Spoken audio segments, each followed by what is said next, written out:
श्री सच्चिदानंद सद्गुरु साईनाथ महाराज की जय। ஓம் சாய்ராம். ஸ்ரீ சாயி சச்சரிதம் ஓவிகள் கருத்துரை அத்தியாயம் 28.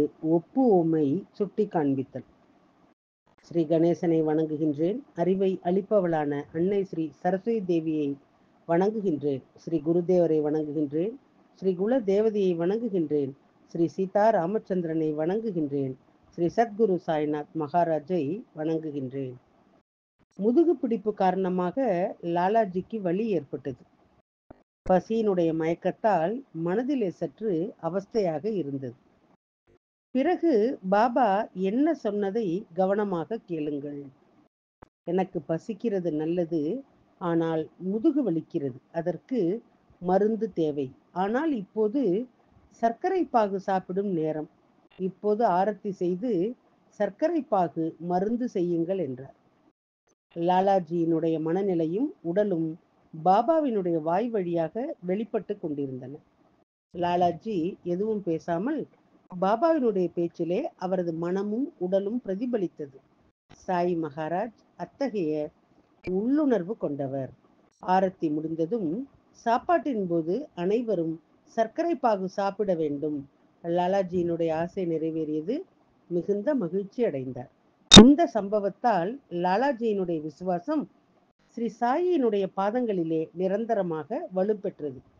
அவர் பாபாவுக்கு தூபக்குச்சிகள், தேங்காய், கழுத்தணிகள் ஆகியவற்றை தொடர்ந்து அனுப்புவார்.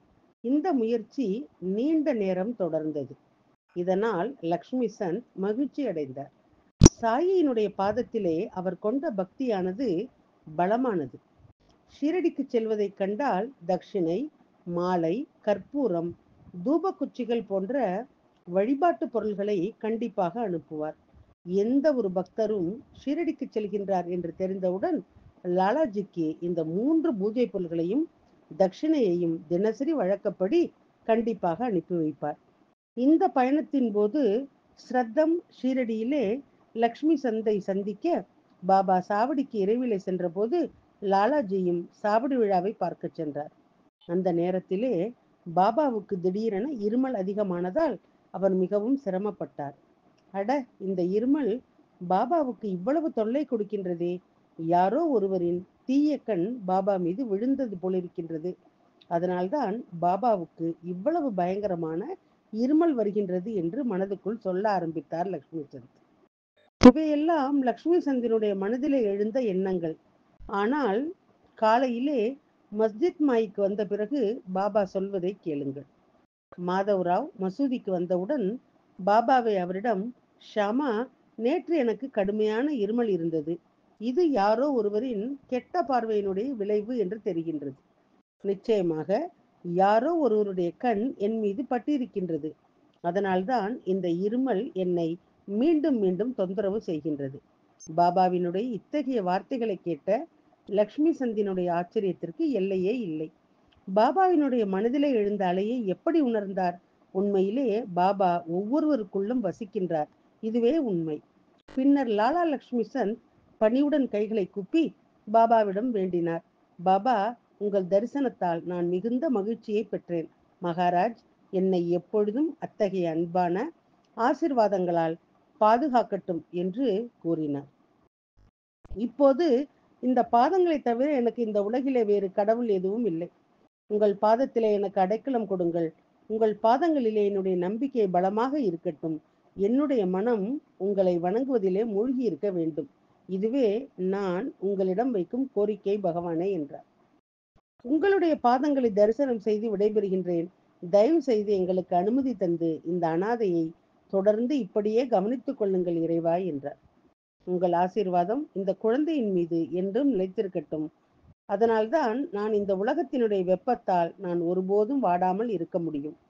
உமது நாமத்தை நினைத்து கொண்டே இருக்கவும், உம்மை வணங்கவும் இதுவே உமது காலடியிலே என்னுடைய பிரார்த்தனையும் மகிழ்ச்சியும் எனக்கு எப்பொழுதும் கிடைக்கட்டும் என்றார். ஸ்ரீ சாயியிடம் உதி மற்றும் ஆசீர்வாதங்களை பெற்ற பிறகு லக்ஷ்மி சந்த் தனது அன்பானவருடன் வழி நெடுகவும் ஸ்ரீ சாயினுடைய புகழை பாடிக்கொண்டு அவர் மகிழ்ச்சியுடன் மும்பை திரும்பினார். லக்ஷ்மி சந்தை போலவே பாபா இன்னொரு பறவையையும் தனது அன்பான பந்தத்திலே கட்டி ஷீரடிக்கு அழைத்து வந்தார். சாயியை தரிசனம் செய்யும் பாக்கியம் கிடைத்தவுடன் சாயி பகவான் எப்படிப்பட்ட நாடகத்தை உருவாக்குகின்றார் என்று அற்புதமான சம்பவத்தை இப்பொழுது கேளுங்கள்.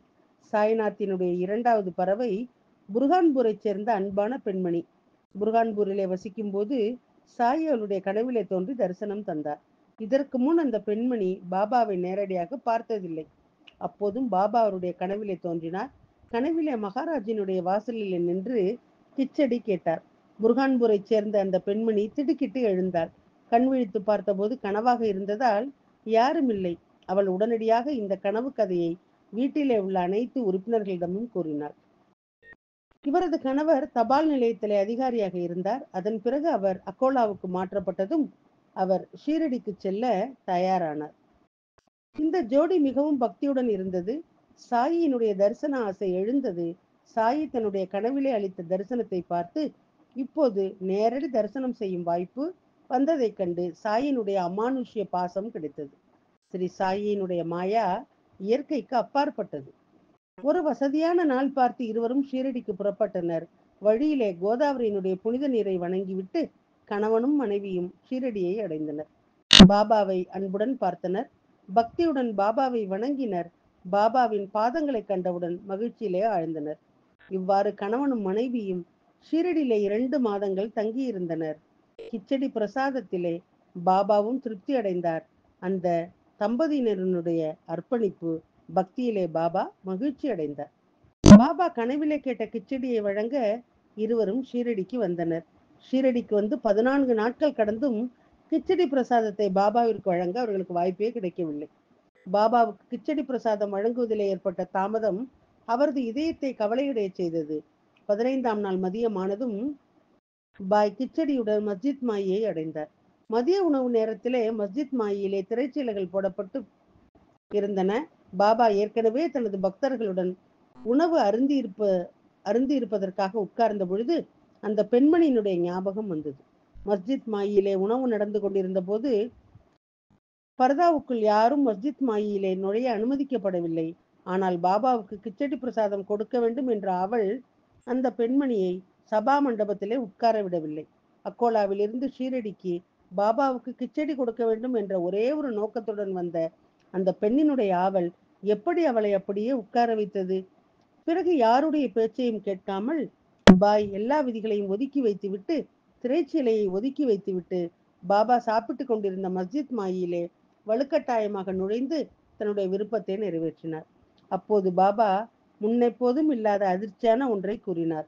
கிச்சடியை பெற அவர் தனது 2 கைகளையும் நீட்டி கிச்சடிக்காக மிகவும் பசியாக இருக்க தயாராக இருப்பதை காட்டினார். அவர் உண்மையிலே சாப்பாட்டிலே முதலிலே கிச்சடி சாப்பிடுவதற்காக தட்டை 2 கைகளால் பிடித்தார். அந்த கிச்சடியை பார்த்ததும் பாபா மிகவும் மகிழ்ச்சி அடைந்தார். மகிழ்ச்சியான மனதுடன் கிச்சடியை விரைவாகவும் ஆர்வமாகவும் சாப்பிடத் தொடங்கினார். எல்லோரும் ஆச்சரியப்பட்டு அன்புடன் பார்க்க ஆரம்பித்தார்கள். அந்த கிச்சடியின் மீது பாபாவினுடைய ஆர்வத்தை கண்டு அனைவரும் ஆச்சரியப்பட்டனர்.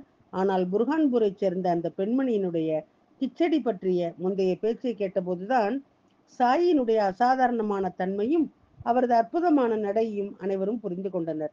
இப்போது ஒரு குஜராத்தி பிராமணர் திடீரென்று பாபாவுக்கு சேவை செய்ய வந்து இதயத்தை தொடும் மற்றும் நிறைந்த அன்பான கதையை கேட்ட பிறகு கேட்பவர்கள் தங்கள் இதயங்களிலே அன்பை உணரத் தொடங்குவார்கள்.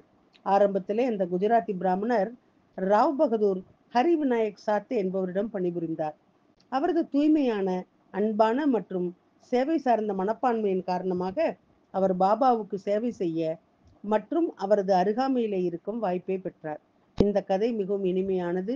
பக்தி மற்றும் தூய அன்பை நம்பும் பக்தர்களின் விருப்பங்களை கடவுள் எவ்வாறு நிறைவேற்றுவார் என்ற இந்த அற்புதமான கதையை இப்பொழுது நீங்கள் யாவரும் கேளுங்கள். சாயி சேவைக்காக சாயி பரமேஸ்வரால் பணியமர்த்தப்பட்ட இந்த சேவைகள் சாயி சமர்த்தருடன் ஆழ்ந்த நன்றி கடன்பட்ட உறவு வைத்திருந்ததால் ஷீரடி கிராமத்திற்கு வந்ததன் மூலம் அவருக்கு நல்ல அதிர்ஷ்டம் கிடைத்தது. இந்த குடும்பஸ்தரினுடைய பெயர் சிறந்த பக்தர் மேகா. இப்போது இந்த கதையை யாவரும் கவனமாக கேளுங்கள். ஸ்ரீ ராவ் பகதூர் ஹரி விநாயக் சாத்தே மும்பை மாகாணத்தினுடைய இன்றைய குஜராத் மாநிலம் கேட்டா மாவட்டத்திலே மாகாண மாஜிஸ்ட்ரேட்டாக இருந்த பொழுது திடீரென மேகாவை அங்கு சந்தித்தார். சாத்தே சாஹேப் சிவாலயத்திலே தினசரி சிவனை வழிபடுவதற்காக அவரை நியமித்தார். சிறிது காலத்திற்கு பிறகு ஸ்ரீ சாத்தே சாஹிப் ஷீரடிக்கு வந்தபோது அவரது ரட்சிப்பு உதயமானது மற்றும் சாயினுடைய பாதத்திலே அவர் கொண்டிருந்த பக்தி உறுதியானது. சாயி பகவான் அவரது வாழ்க்கையிலே நிரந்தரமாக இணைந்தார். ஷீரடிக்கு வருபவர்களின் வருகை அதிகரித்து வருவதையும் அங்கு தங்குவதிலே உள்ள சிரமத்தையும் கண்டு பயணிகளுக்கு தங்குவதற்கு வசதியாக ஒரு வாழ்க்கை இடத்தை கட்டும் திட்டம் சாத்தே சாஹிப்பினுடைய மனதிலே தோன்றியது. பிறகு சாத்தே சாஹிப் முக்கிய கிராமவாசிகளின் உதவியுடன் வேப்ப மரத்தடியிலே பாபா முதலில் தோன்றிய இடத்தை வாங்கி அந்த இடத்திலே ஒரு மிகப்பெரிய வாடாவை கட்ட முடிவு செய்தார். இந்த புனித தலத்தை பற்றி ஏற்கனவே 4வது அத்தியாயத்திலே விவரிக்கப்பட்டுள்ளது. மீண்டும் கூறுவதற்கு பதிலாக கதையை மட்டுமே முன்னோக்கி எடுத்துச் செல்கின்றோம். மேகாவுக்கு முந்தைய நல்லொழுக்க வாழ்க்கை இருந்தது. எனவே சாத்தே சாஹிப்பினுடைய முயற்சியால் அவர் தூய தர்மத்தின் பாதையிலே நடக்கத் தொடங்கினார். சாத்தே சாஹிப்பை சந்தித்தது மேகாவினுடைய ரட்சிப்புக்கு காரணமாக அமைந்தது. சூழ்நிலை காரணமாக மேகா தனது பிராமண தத்துவத்தின் தினசரி சடங்குகளை செய்யவில்லை. மாலை பூசை, அர்ச்சனை முதலியவற்றை செய்யவில்லை. அவருக்கு காயத்ரி மந்திரத்தை கற்பித்ததன் மூலம் சாத்தே சாஹிப் அவரை சரியான பாதையிலே அழைத்துச் சென்றார். மேகா சாத்தே சாஹிப்புக்கு சேவை செய்ய ஆரம்பித்தார். ஒருவருக்கொருவர் மரியாதை அதிகரித்து உறவுகள் வலுப்பெற்றன. மேகா சாத்தே சாஹிப்பை தனது குருவாக கருத தொடங்கினார். மேலும் அவர் மீதான அன்பு மேலும் வலுப்பெற்றது. ஒரு முறை சாத்தே சாஹிப் ஒரு சாதாரண உரையாடலிலே ஈடுபட்டிருந்த பொழுது தனது குருவான ஸ்ரீ சச்சிதானந்த சத்குரு சாய்நாத் மகாராஜினுடைய மகிமையை கூறினார். மகாராஜ் மீதான அவரது அன்பு பெருகியது. சாத்தே சாஹிப் மேகாவிடம் கூறினார், பாபாவை கங்கை நீரிலே குளிப்பாட்ட வேண்டும் என்பது எனது பலமான ஆசை. குறிப்பாக இதற்காகவே நான் உன்னை ஷீரடிக்கு அனுப்புகிறேன் என்றார். அத்தியாயம் 28 ஒப்புவமை சுட்டி காண்பித்தல், ஓவிகள் மற்றும் கருத்துரை அடுத்த தொடரிலே கேட்கலாம். சாயியை பணிவோம். சாந்தி நிலவட்டும். ஓம் சாய்ராம். श्री सच्चिदानंद सद्गुरु साईनाथ महाराज